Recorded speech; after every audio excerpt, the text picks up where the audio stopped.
অভিশপ্ত প্রেক্ষাগৃহ পর্ব ১ সিনেমার শুটিং শুরু হল অভিশাপ শহরের এক প্রান্তে বহু বছর ধরে পরিত্যক্ত অবস্থায় পড়ে আছে মধুবনী থিয়েটার। একসময় সেখানে নাটক, সঙ্গীত আর সিনেমার জগৎ দাপিয়ে বেড়াত। কিন্তু একটি ভয়ঙ্কর দুর্ঘটনার পর থিয়েটারটি বন্ধ হয়ে যায়। পরিচালক অর্জুন সেন নতুন এক হরর সিনেমার জন্য লোকেশন খুঁজছিলেন। থিয়েটারের ভগ্নদশা, পুরনো মঞ্চ আর রহস্যময় পরিবেশ দেখে তিনি সিদ্ধান্ত নিলেন এখানেই শুটিং হবে। তার সঙ্গে ছিলেন সিনেমার প্রধান অভিনেত্রী রিয়া, অভিনেতা অভিষেক, ক্যামেরাম্যান সুদীপ এবং টিমের অন্যান্য সদস্যরা। প্রথম দিনেই শুটিং শুরু হয়।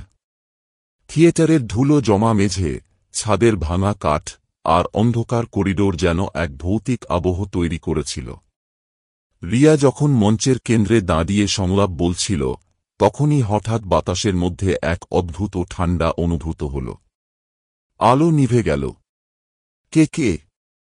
লাইটম্যান, সুদীপ চেঁচিয়ে উঠল।